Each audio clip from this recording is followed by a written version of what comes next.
ঈদুল আজহার টানা সরকারি ছুটির দ্বিতীয় দিনে আজ মঙ্গলবার রাজধানী সদরঘাট লঞ্চ টার্মিনালে দক্ষিণাঞ্চলগামী যাত্রীদের ভিড় লক্ষ্য করা গেছে।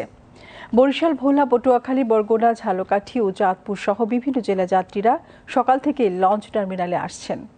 দর্শক, এই মুহূর্তে সদরঘাট লঞ্চ টার্মিনালে রয়েছেন সহকর্মী মিরাজ উদ্দিন। মিরাজ, এই মুহূর্তে সদরঘাট লঞ্চ টার্মিনালের পরিস্থিতি কেমন? যাত্রীদের চাপ ও নিরাপত্তা ব্যবস্থা নিয়ে সর্বশেষ তথ্য জানাবেন।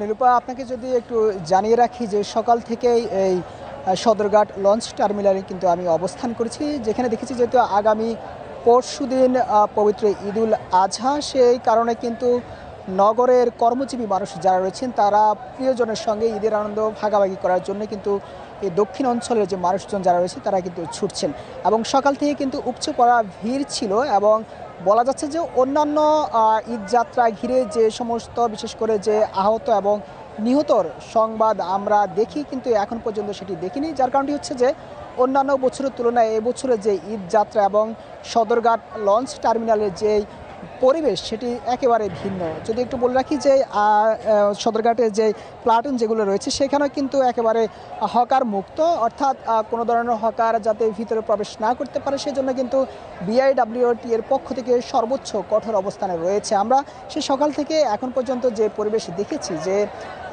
বিআইডব্লিউ এর পাশাপাশি ভিজিলেন্স টিম এবং আইন শৃঙ্খলা বাহিনী, বিশেষ করে কোস্ট গার্ডও কিন্তু তাদের সর্বোচ্চ যাতে যাত্রীরা যাতে হয়রানির শিকার না হয় এবং ভোগান্তি যাতে শিকার না হয় সেজন্য কিন্তু কোস্ট গার্ডও কিন্তু তারা নিরাপত্তা দিয়ে যাচ্ছে। এদিকে যদি একটু বলে রাখি যে সকালে কিছুক্ষণ আগেই বৃষ্টি হয়েছে, যার কারণে কিন্তু যে বেশ কয়েকটি লঞ্চ যে নির্ধারিত যে শিডিউল অনুযায়ী ছেড়ে দেওয়ার কথা সেটি কিন্তু ছেড়ে যায়নি, অর্থাৎ পরিবেশ একটু নিয়ন্ত্রণে আসার পরে কিন্তু তারা ছেড়ে যাবে এমনটি কিন্তু আমাদেরকে জানিয়েছে। কিছুক্ষণ আগে কিন্তু সড়ক ও সেতু মন্ত্রী রবিউল ইসলাম তিনি এই সদরঘাট লঞ্চ টার্মিনালে পরিদর্শনে আসেন এবং এখানে এসে কিন্তু সাধারণত যাত্রী যারা রয়েছেন তাদের সাথে কিন্তু কথা বলছেন যাতে কোনো ধরনের ভোগান্তির সৃষ্টি হচ্ছে কিনা এবং তাদের কাছ থেকে কোনো ধরনের বাড়তি ভাড়া নেওয়া হচ্ছে কিনা এই বিষয়টি তিনি খতিয়ে দেখেছেন এবং এরপরে কিন্তু গণমাধ্যমের সামনে কিন্তু তিনি কথা বলছিলেন। এছাড়াও আমরা যেটি দেখি যে অন্যান্য সময় যে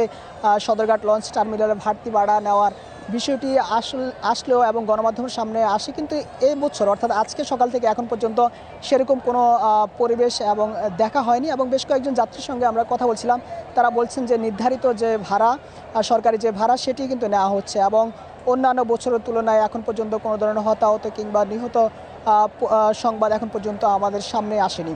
এ ছিল সদরঘাট লঞ্চ টার্মিনাল থেকে সর্বশেষ। ধন্যবাদ মিরাজ আপনাকে।